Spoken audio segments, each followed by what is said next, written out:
Assalamualaikum warahmatullahi wabarakatuh. Eh, Pada pertemuan dua ini, saya akan menjelaskan atau kita akan membahas tentang dasar dan sintaks penulisan program menggunakan PHP pada mata kuliah pemrograman web server side. Nah, capaian pembelajaran setelah mempelajari bagian ini, diharapkan para peserta mahasiswa memahami penulisan sintak, aturan kode program PHP, kemudian variabel global dan lokal dan operator, lalu bekerja dengan form dan penanganan request, post, dan get. Nah, yang akan kita bahas yaitu dasar-dasar PHP, kemudian penulisan sintak dan aturan penulisan, lalu variabel lokal, global, dan super global, kemudian operator, lalu penggunaan form, kemudian penggunaan request, post, dan get. Yang pertama adalah dasar-dasar PHP. Apa itu PHP? PHP adalah singkatan dari BSP, Hypertext Processor. Berikutnya adalah bahasa script open source yang banyak digunakan. Jadi di era sekarang memang ya PHP ini kalau untuk membangun web itu cukup banyak juga yang menggunakan karena relatif ringan gitu ya. Lalu kemudian script PHP berjalan di server. Jadi, maka ini PHP adalah pemrograman berjalan di server atau server side. Nah, PHP bisa di-download di https www.php.net. Jadi ini sekali lagi karena tadi open source, maka sebenarnya tidak berbayar, jelas ya gratis lah. Kita buat sebuah aplikasi, maka sebetulnya di dalam file PHP itu isinya macam-macam. Jadi tidak hanya PHP saja, tapi berkaitan dengan HTML, CSS, berkaitannya dengan format supaya tampilannya bagus, JavaScript supaya interaktif, dan termasuk kode PHP itu yang nanti akan dieksekusi oleh server. Nah, file PHP disimpan menggunakan ekstensi .php. Oke, berikutnya sintak PHP. Nah, script PHP dapat ditempatkan di mana saja di dalam sebuah dokumen. Nah, bisa dokumen atau source atau sumber gitu ya. Lalu script PHP dimulai dengan simbol. Ini perintah ini tidak bisa dipisah gitu ya. Jadi simbol lebih kecil tanda tanya PHP. Kemudian ada selanjutnya adalah script, lalu diakhiri dengan tanda tanya lebih besar simbolnya itu atau karakter itu gitu ya. Nah, contoh berikut ini cara menulisnya. Jadi nah, ini memang untuk menulis PHP kalau prosesnya cukup panjang, baris, 2 baris, 3 baris, maka harus kita tuliskan dalam bentuk blok kode gini yang di dalamnya menggunakan paragraf. Jadi supaya nanti kita tahu program itu awalnya di mana, akhirnya di mana. Nah, jadi yang bagian awal ini adalah tag mengawali script PHP. Nah, setiap kita akan menulis sebuah script itu diawali dengan tag seperti ini. Lalu berikutnya adalah bagian untuk menulis script atau isi atau sebuah proses atau yang lain, silakan. Kemudian yang di bagian akhir ini adalah tag mengakhiri script PHP. Artinya di luar ini bisa untuk script yang lain. Misalnya JavaScript, misalnya HTML, dan seterusnya. Next. Sintak PHP. Nah, contoh struktur program.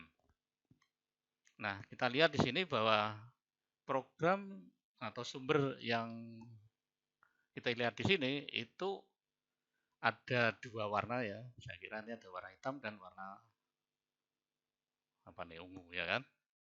Jadi warna hitam ini adalah script HTML, kalau yang warna ungu ini adalah script PHP. Maka dalam satu kesatuan file source code ini terdiri dari bermacam-macam script. Nah, dan itu tempatnya pun bisa tergantung dari kita yang kita butuhkan. Jadi tidak harus jadi satu tempat atau di tempat tempatnya bisa di mana saja gitu ya.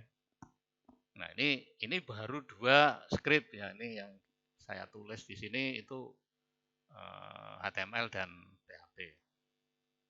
Nah, jadi secara rinci di sini bahwa antara ini dokumen HTML ini ada sebuah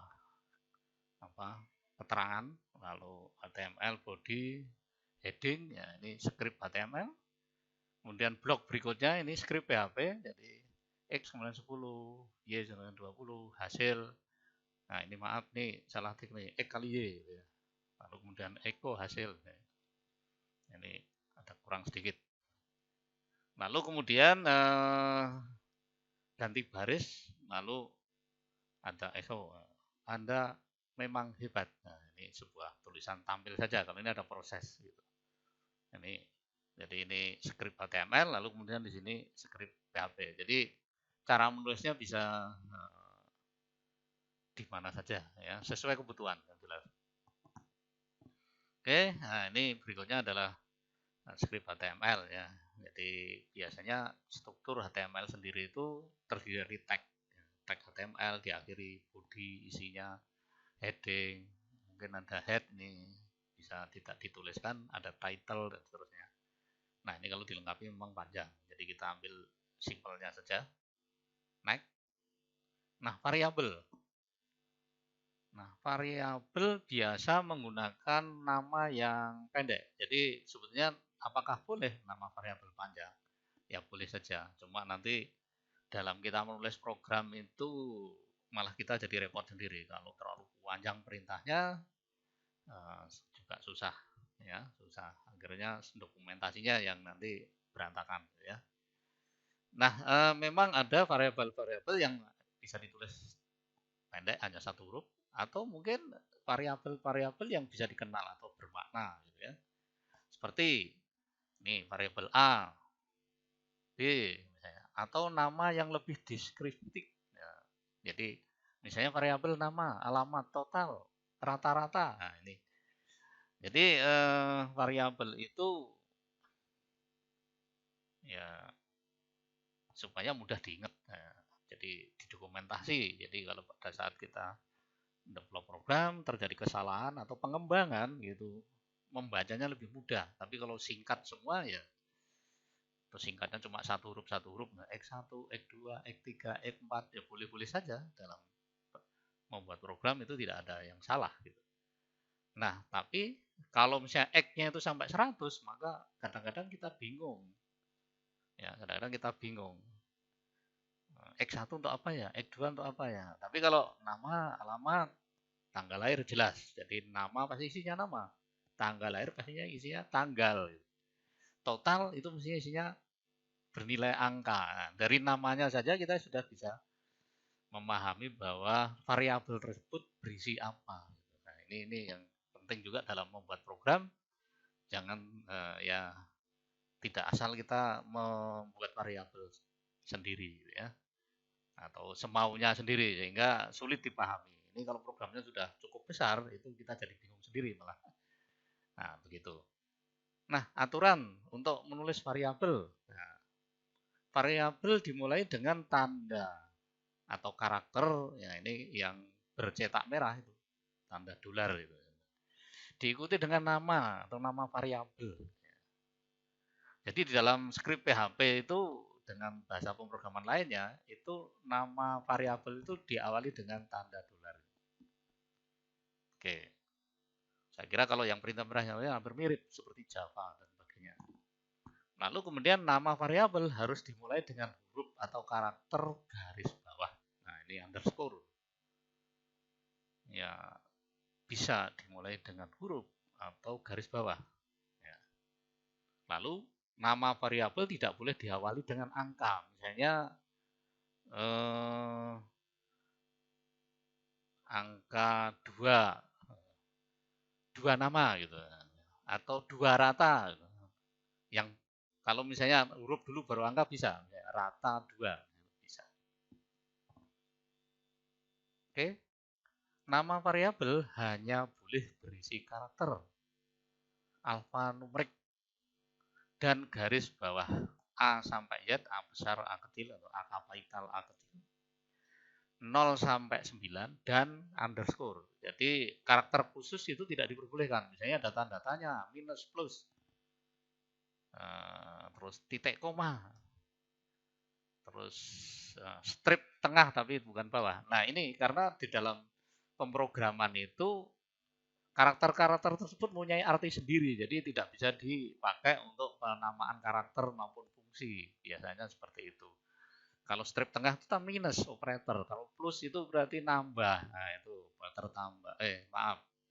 Kalau iya betul, Ding. Kalau di PHP itu plus itu tambah gitu ya. Nah, kalau pakai titik itu kalau operator menggunakan menambahkan string. Kemudian garis miring itu bagi ya. Tanda tanya itu bisa untuk tadi atau untuk tag PHP ya. Kan nggak bisa digunakan itu titik 2 itu operator juga nggak bisa digunakan. Jadi di sini memang aturan-aturan itu harus kita ikuti. Termasuk nama-nama yang mengandung arti buat PHP. Misalnya ada perintah for, ada perintah if, ada perintah.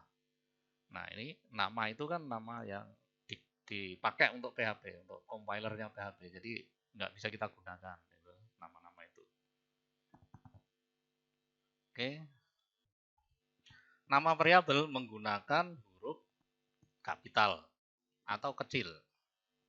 Nah, misalnya contoh total dan pakai buat dengan menggunakan huruf kecil dan total dengan huruf kapital. Nah, ini dibedakan. Jadi sekali lagi huruf kapital dan huruf kecil itu dibedakan, walaupun maksudnya sama gitu. Nah, ini memang ada beberapa bahasa pemrograman yang besar kecilnya itu tidak dibedakan. Misalnya kalau nggak salah itu apa Pascal, bahasa Pascal tuh. Nah, kalau C++, kemudian yang termasuk ini PHP, Java, Python itu dibedakan. Nah, ini. Oke, membuat variabel. Cara membuat variabel dimulai dengan tanda dolar, diikuti dengan nama variabel contoh. Nah, ini di contoh ini, misalnya ini variabel berisi teks. Lalu apa kabar? Dolar X sama dengan 5, dolar Y sama dengan 10,5. Nah, dalam pemberian nama variabel ini sudah termasuk di dalamnya ada isinya. Jadi variabel yang langsung ada isinya. Maka ketika ditampilkan dengan menggunakan perintah echo, echo text, echo x, echo y, ya, dia akan menghasilkan sebuah nilai. Ini. Jadi penulisan deklarasinya itu bisa menggunakan dengan cara langsung diberi nilai. Oke, cakupan variabel. Nah, di PHP variabel dapat dideklarasikan di mana saja dalam script. Nah, ini deklarasinya bisa ditempatkan di mana saja. Nah, tergantung dari cakupannya nanti. Nah, cakupan variabel adalah bagian dari script. Tempat variabel dapat direferensikan atau digunakan. Berikutnya, PHP memiliki 3 cakupan variabel yang berbeda. Nah, ada variabel yang cakupannya lokal, ada yang global, ada yang statis, ada yang ini super global ya kalau nggak salah, ada super global. Tadi ada satu lagi super global. Nah, cakupan global dan lokal. Variabel yang dideklarasikan di luar fungsi memiliki cakupan global dan hanya dapat diakses di dalam fungsi. Kita lihat contohnya. Variabel, misalnya ini contoh nih, misalnya PHP ini X sama dengan 5, ini cakupan global. Karena ini di luar fungsi. Nah, kemudian skrip berikutnya itu fungsi X. Di dalam fungsi ini ada perintah menampilkan nilai variabel X. Nah, lalu kemudian di bawahnya ini memanggil fungsi. Lalu berikutnya adalah menampilkan hasil atau variabel X itu ditampilkan. Nah, lalu kemudian ketika X di sini di dalam fungsi X itu dipanggil gitu ya, di dalamnya tidak dikenal di sini. Jadi sehingga menjadi mengeluarkan hasil yang salah. Lalu kemudian saat fungsi dipanggil, X tidak menghasilkan apa-apa. Jadi ini saat fungsi dipanggil, X tidak menghasilkan apa-apa karena fungsi tersebut atau nilai X itu ada di dalam fungsi X yang sifatnya lokal. Jadi dia tidak dikenal. Ya. Tapi berikutnya adalah di luar fungsi, maka X akan bernilai 5 karena fungsi variabel X ini bersifat global, gitu, nilainya sama dengan 5 karena cakupannya global. Oke. Cakupan global dan lokal berikutnya yaitu variabel yang dideklarasikan dalam satu fungsi memiliki cakupan lokal dan hanya dapat diakses dalam fungsi. Jadi bagaimana sebuah variabel itu diletakkan di dalam fungsi. Kalau tadi kan di luar fungsi, ya ini misalnya dengan kasus yang sama di dalam fungsi X ini ada X sama dengan 5. Jadi menempatkan nilai X sama dengan 5 tadi di dalam fungsi. Kalau tadi di luar fungsi. Karena kalau di luar fungsi itu berarti berlaku untuk lebih luas. Ya, tapi kalau dalam fungsi hanya lingkup skopnya ada, cakupannya ada di dalam fungsi itu sendiri. Sehingga di sini maka pada saat fungsi ini dipanggil, gitu ya, fungsi ini dipanggil, dia akan bernilai 5 karena dia akan membaca fungsi yang dideklarasikan di sini. Akan tetapi ketika fungsi itu ketika nilai X itu akan tetapi ketika nilai X itu dipanggil di luar fungsi, maka di sini tidak dikenal karena tadi dideklarasikan di dalam cakupan lokal di dalam fungsi X, gitu ya. Sehingga di sini variabel tidak dikenal karena cakupannya lokal. Nah, sehingga dikenal di dalam ya, hanya dikenal di dalam fungsi X. Oke, next. Pernyataan global. Nah, di PHP juga menyediakan pada saat kita membuat program itu misalnya variabel-variabel tertentu yang bisa diakses di dalam sebuah fungsi, maka cukup ditambahkan di depannya perintah global. Ini pernyataan global digunakan untuk mengakses variabel global dari dalam satu fungsi. Untuk melakukan ini menggunakan pernyataan global sebelum variabel ya. Untuk melakukan ini menggunakan pernyataan global sebelum variabel yang mungkin tidak diletakkan di dalam fungsi. Oke, contoh. Nah, pada kasus berikut tadi ya, hampir mirip dengan tadi ya. Nah, ini kita punya dua variabel, X sama dengan 15, Y sama dengan 10. Nah, di sini di dalam fungsi X ini ada deklarasi atau pernyataan global X dan Y. Pada saat X dan Y ini dicetak sebelum dioperasikan, nilainya adalah 10. Nah, jadi sebenarnya nilai yang di luar, yang Y di sini, itu karena ini deklarasinya global, maka dikenal di dalam fungsi ini. Ketika di Y ditampilkan hasilnya, maka belum terjadi perubahan. Jadi masih aslinya di sini ya. Nah, lalu yang berikutnya ketika Y ditambahkan dengan X karena sifatnya global, maka sebenarnya nilai 10 ditambahkan nilai 5. Nah, ketika fungsi dipanggil, maka nilai Y ini berubah. Maka sebenarnya nilai Y menjadi 25. Jadi sebenarnya yang mengubah nilai Y adalah fungsi XY ini, ya, fungsi XY ini. Jadi di dalam sini ada, karena bersifat global, maka nilai yang ada sini itu bisa dirubah. Alias variabel global itu bisa dioperasikan di mana saja. Jelas seperti itu. Oke, saya kira tidak terlalu sulit dipahami ini. Saya kasih contoh-contoh yang mudah, yang sederhana. Ya. Jadi belajar program itu tidak usah takut sulit gitu ya. Ya kita belajar yang mudah-mudah dulu saja, gitu, yang sederhana dulu. Walaupun sedikit, tapi kalau dipahami itu lebih mudah diingat daripada kita kepengennya belajar yang banyak sekaligus, pengen yang bisa apa saja, nggak mungkin gitu ya. Kita belajar tuh nggak bisa instan sekali sekian jam langsung bisa menguasai semua, karena otak kita juga terbatas. Jadi memang harus step by step belajarnya. Pengalaman saya begitu gitu ya.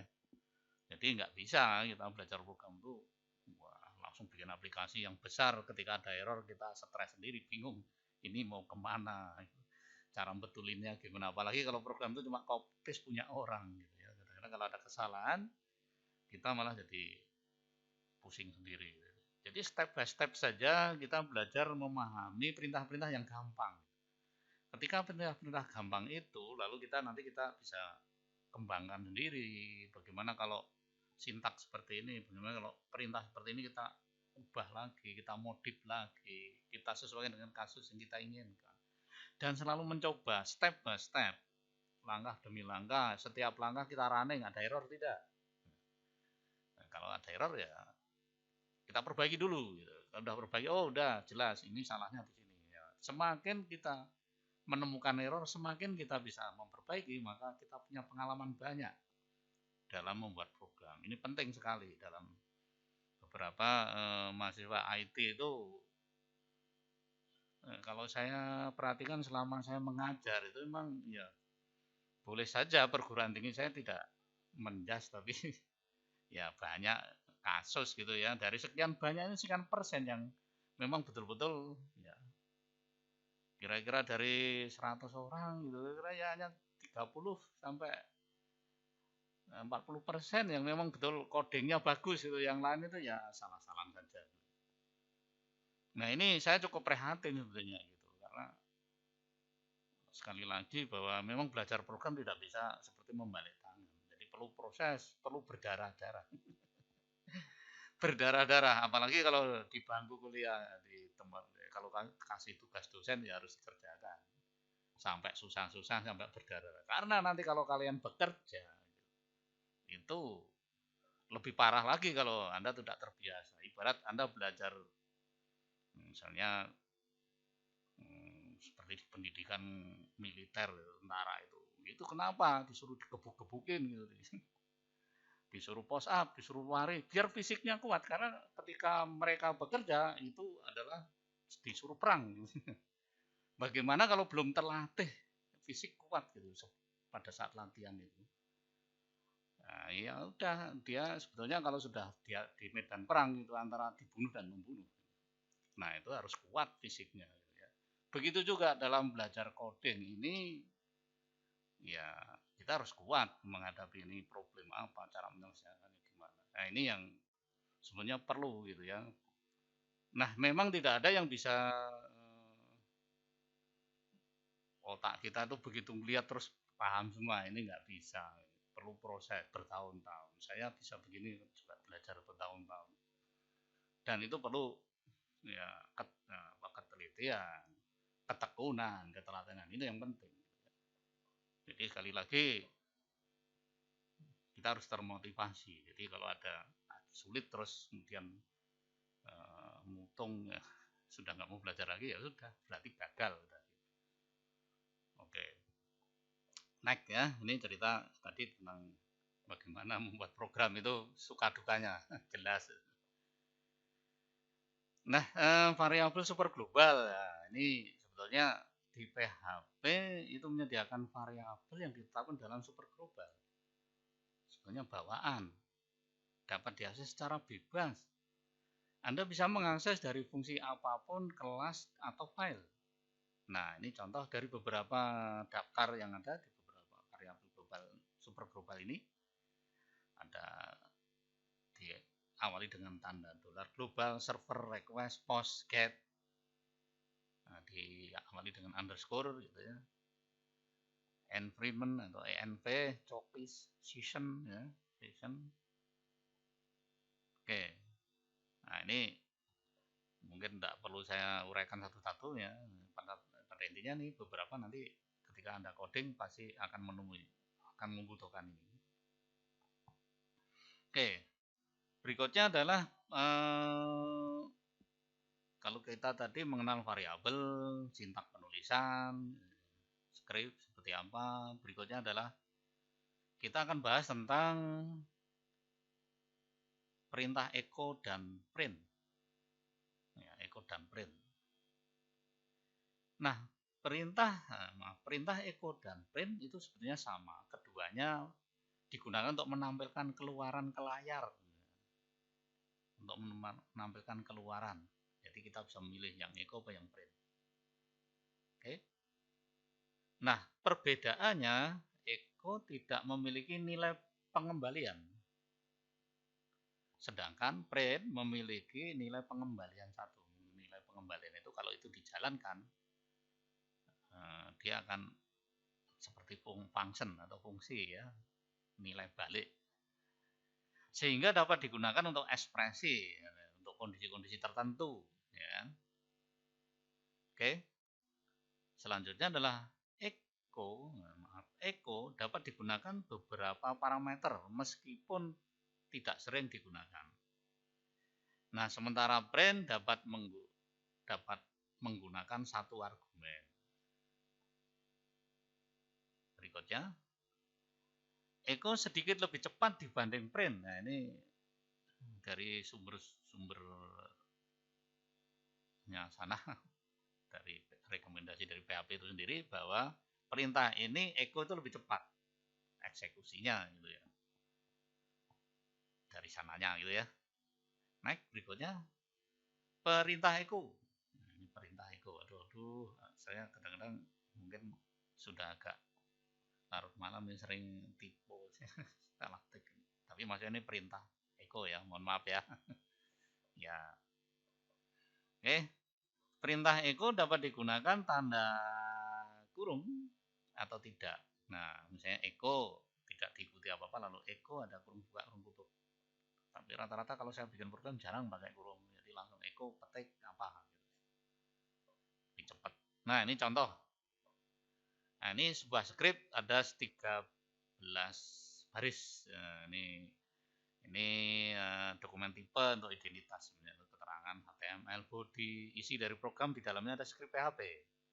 Ada echo, heading 2, kata bijak, echo sedikit demi sedikit, nah, echo lagi lama-lama menjadi bukit.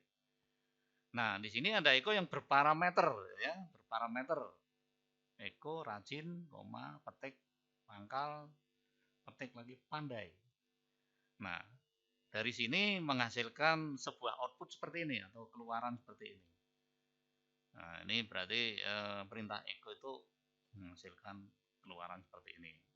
Nah, tadi yang echo yang lebih dari satu parameter pakai koma, dia akan menggabung menjadi satu. Seperti rajin, pangkal, pandai.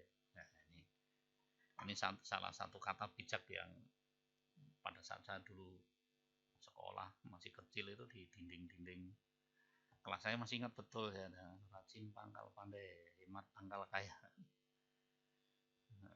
Saya kalau di Jawa itu rukun agawe santosa. Jadi kalau kita rukun itu jadi kuat gitu ya, itu bahasa Indonesianya. Nah itu ya slogan-slogan itu memang perlu juga gitu ya untuk memotivasi anak-anak kita semua. Oke, naik. Nah, perintah print.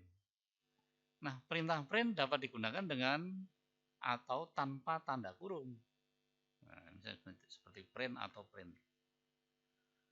Nah, contohnya ini saya kira hampir sama gitu tadi ya. Print atau echo bersama, tapi ada yang pakai kurung juga. Ini tapi saya nggak beri contohnya pakai kurung. Nah, misalnya di sini print itu tidak selalu pasti dia menampilkan teks saja, tapi bisa berupa nilai yang diambil dari sebuah variabel. Contoh berikut ini, misalnya nilai X 100. Nah, misalnya ada suatu pernyataan ingin menampilkan tulisan, halo teman, Anda pantas jadi juara karena nilai Anda 100. Nah, maka di sini hasil keluarannya seperti ini. Nah, 100 nilai yang di sini akan ditampilkan menggunakan variabel dengan operator titik. Karena dianggapnya nilai 100 adalah sebuah tag, maka tag karena nilai Anda titik 2, tag ditambah tag. Jadi tulisannya menjadi karena nilai Anda titik 2 100. Nah, ini hasil keluarannya seperti ini. Ya, ini saya kira cukup mudah untuk dipahami proses. Nah, nanti kalau sudah ada masukan keluaran itu perlu ekstra, kita harus pelajari gitu ya. Nah, ini memang kalau pengen bisa ya harus dipraktekkan. Oke, next.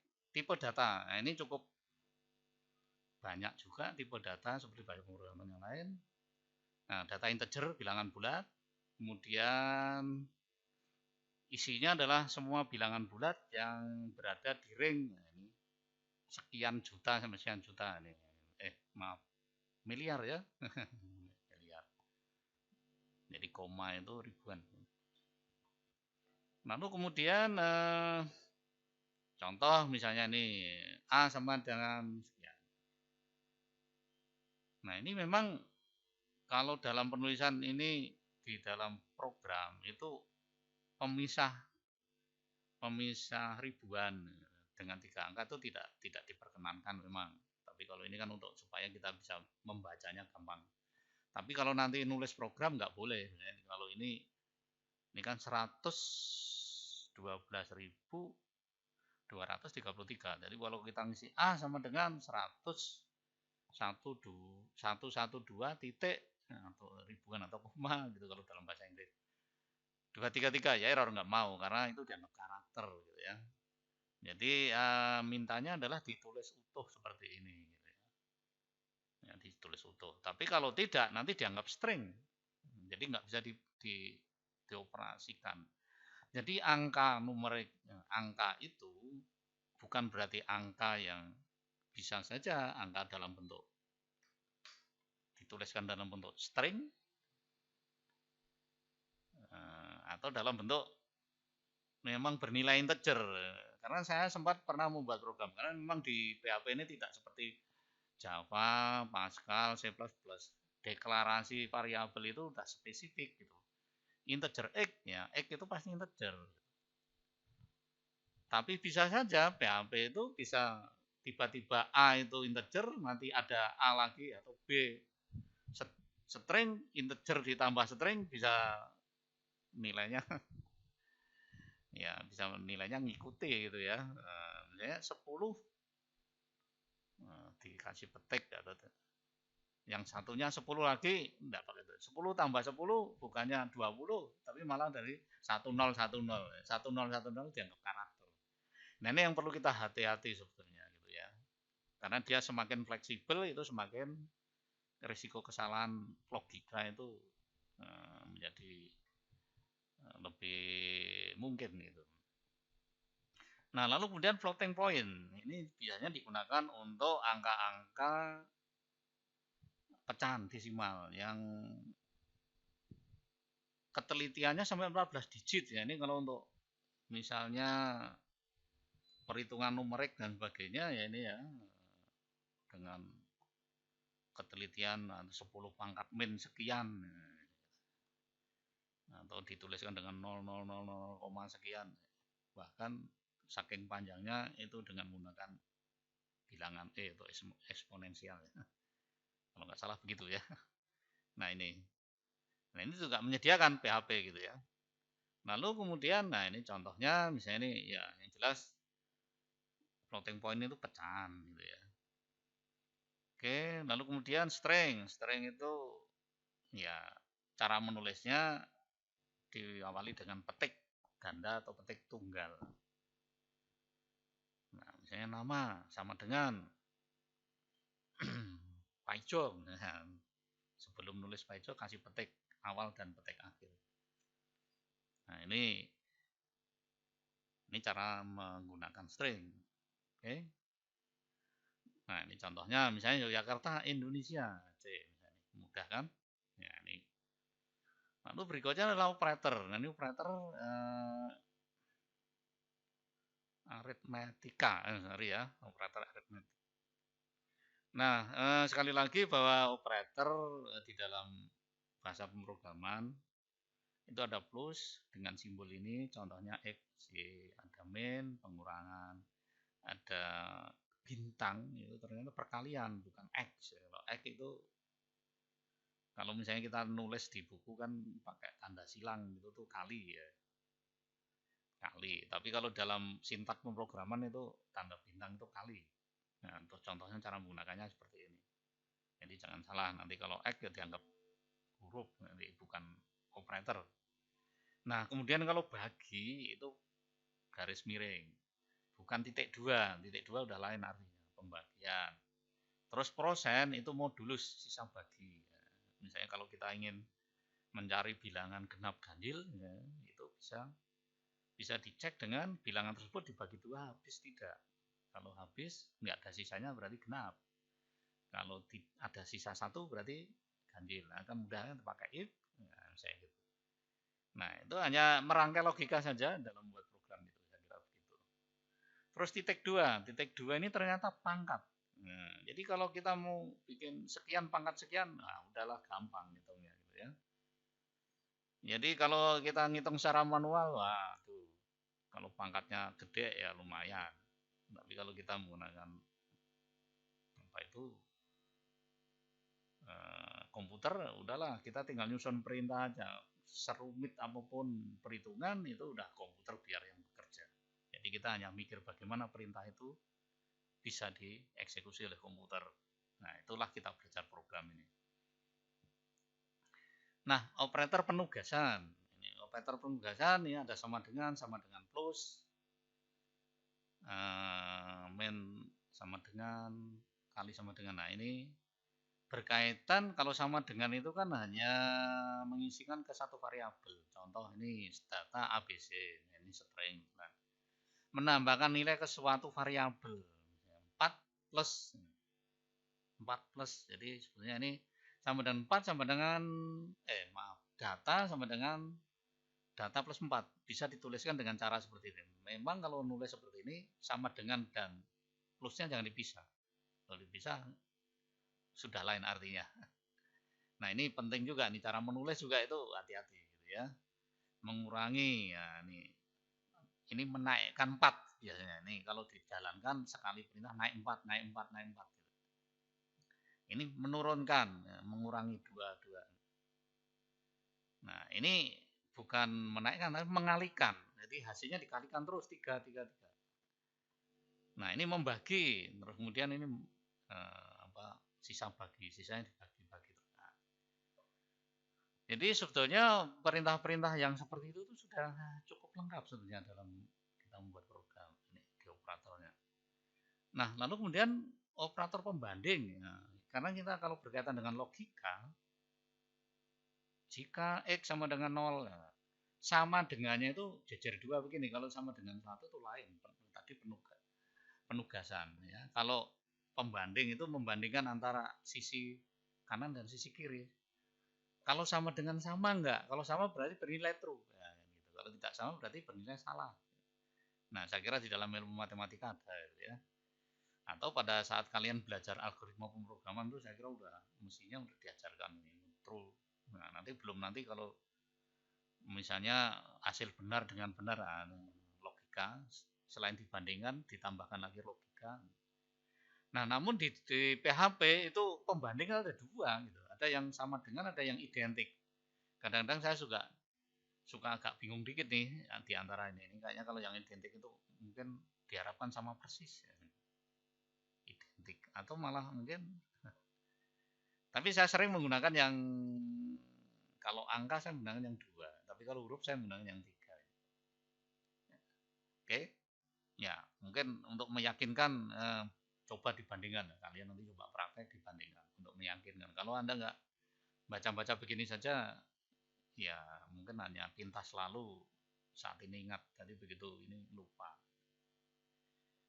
Nah, berikutnya adalah tidak sama dengan. Nah, ini saya kira sama, tidak sama dengan, ini tidak sama identik, lebih besar, lebih kecil, lebih besar atau sama dengan, lebih kecil sama dengan, lalu ada istilah spacing. Ini kalau nggak salah saya lihat contohnya tadi, X dan Y ini kalau sama bernilai 0 kalau nggak salah gitu. Tapi kalau lebih kecil bernilai min, kalau lebih besar bernilai 1. Nah, ini kok aneh.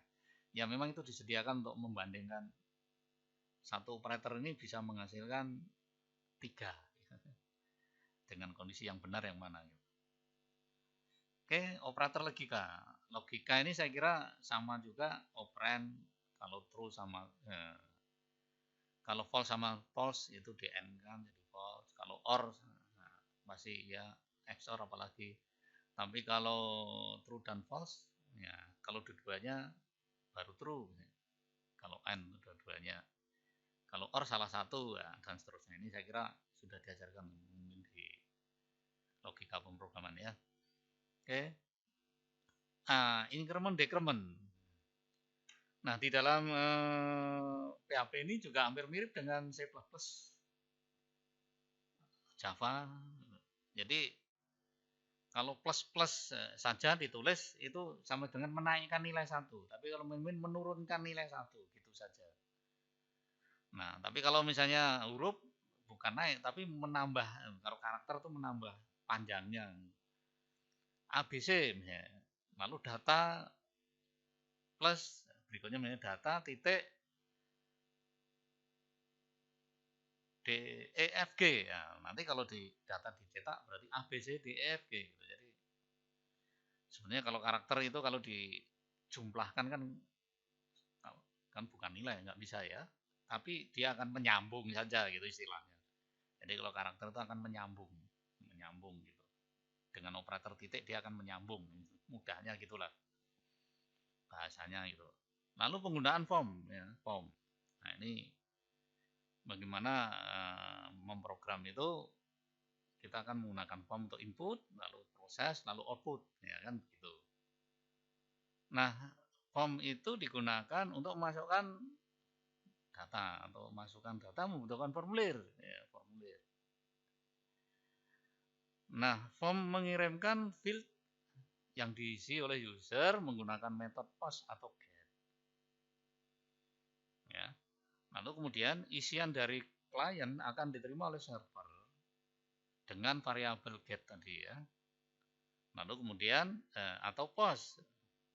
Jadi ada 2 metode ya. Oke, kita lihat bagaimana penggunaan post.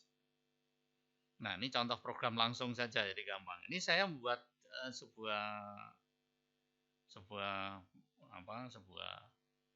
file atau formulir dengan saya beri nama input data HTML. Input data HTML. Karena form itu boleh HTML ya, di sisi klien itu pakai HTML saja boleh. Dengan misalnya ini ada perintah form action hitung PHP ya. Pada saat nanti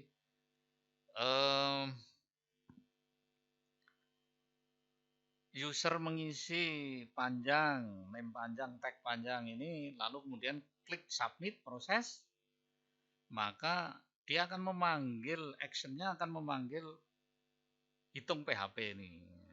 Hitung PHP di sini disertai dengan pos isinya adalah panjang dan lebar. Jadi di sini pada saat submit di tombol submit diklik, maka dia melakukan action memanggil ke server file hitung PHP ini. Lalu dengan menyertakan panjang lebar, name panjang lebar melalui perintah post. Nah, di sini lalu kemudian postnya diambil dengan cara seperti ini. Oke, dengan cara seperti ini. Nah, ini post. Nah, ini post panjang dan lebar. Cara seperti ini sehingga di sini nanti bisa dihitung, misalnya panjang kali lebar luas, misalnya gitu ya. Nah, ini luas sama dengan ini. Coba kita lihat hasilnya. Nah, ini misalnya panjang saya sih 20, lebar 10. Klik proses, maka hasilnya seperti ini. Nah, ini hasilnya gitu ya. Saya kira belajar yang gampang-gampang dulu seperti ini. Nanti kalau pengen yang lebih susah, nah, kita meningkat lagi. Yang gampang paham, baru kita meningkat lagi. Lanjut, perintah get, nah, atau penggunaan get. Nah, secara struktur hampir sama, yang membedakan adalah metode get-nya ini. Ya, metode get-nya ini. Tadi ya, saya sudah punya source code tadi input data. Nah, sekarang daripada saya bikin program lagi, ini saya shift S atau saya copy aja, saya beri nama input data 2, jadi biar saya punya 2 file gitu. Nah, gitu aja cara programnya. Jadi kalau kita udah pernah buat program, nggak perlu ngetik ulang, jadi kita tinggal modif, copy, modif, jadi cepat bikin programnya. Nah, begitu juga pada saat tombol proses diklik itu, maka actionnya ya kita buat lagi hitung 2 dengan metode get ya. Nah, di sini. Jadi yang tadi hitung tadi saya shift S juga atau saya copy menjadi hitung 2 PHP. Jadi di sini actionnya dia akan memanggil ini sebenarnya gitu. Ya, actionnya akan memanggil hitung PHP ini. Nah, lalu kemudian dengan cara yang sama ketika get itu, proses submit itu, maka get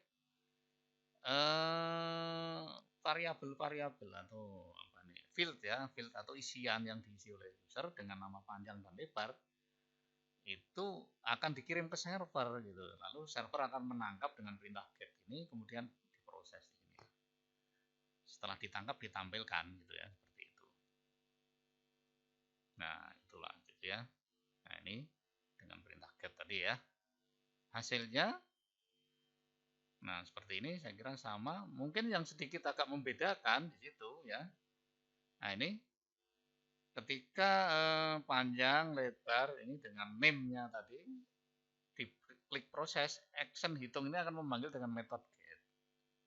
Maka sebetulnya di bagian URL ya, situs URL-nya, maka di sini kelihatan gitu ya. Hitung 2 PHP tanda tanya, ini parameternya nih panjang 50 lebar. Nah, seperti itu. Kalau ini kira-kira apa bedanya dengan post? Nah, saya kira nanti Anda simpulkan sendiri ya. Jadi kalau post tadi tidak ada, tampilan ini tidak ada gitu ya. Jadi kalau get ini. Jadi nah ini nanti tugas kalian nih. Coba dianalisa gitu. Apa bedanya get dan post? Tidak hanya sekedar mungkin barangkali kalau post itu parameternya nggak tampil, tapi kalau get tampil, tapi ada sisi-sisi lain ya, nanti silahkan dicari literaturnya. Saya kira beberapa tutorial banyak yang Anda bisa baca gitu ya. Itu. Oke, referensinya ya Anda bisa pelajari ini di www.etikaschool.com, php.net. Nah, ini ya referensinya bisa belajar di sini. Saya kira cukup sekian ya. Terima kasih. Mungkin memang ya ini kelemahan saya nih, ada sedikit-sedikit ada salah ketik gitu, belum diteliti ulang berkali-kali masih ada yang salah. Tapi bukan bermaksud sengaja gitu ya. Jadi semangat belajar daring. Semangat belajar daring ya, di rumah. Jadi jangan bosan-bosan mencoba dan mencoba dan mencoba. Jangan takut salah. Jadi kalau ada yang salah, ya dikomunikasikan dengan teman, dengan kakak kelas. Mungkin termasuk bisa menghubungi saya. Gitu ya. Ditanyakan, tidak usah takut-takut, nggak usah malu-malu. Gitu ya. Jadi kalau Anda tidak mau bertanya, ya rugi sendiri. Gitu ya. Nah, ada bagusnya juga kok bergabung di komunitas-komunitas. Gitu ya. Saya kira sumber belajar cukup lumayan banyak. Sekian dulu. Wassalamualaikum warahmatullahi wabarakatuh.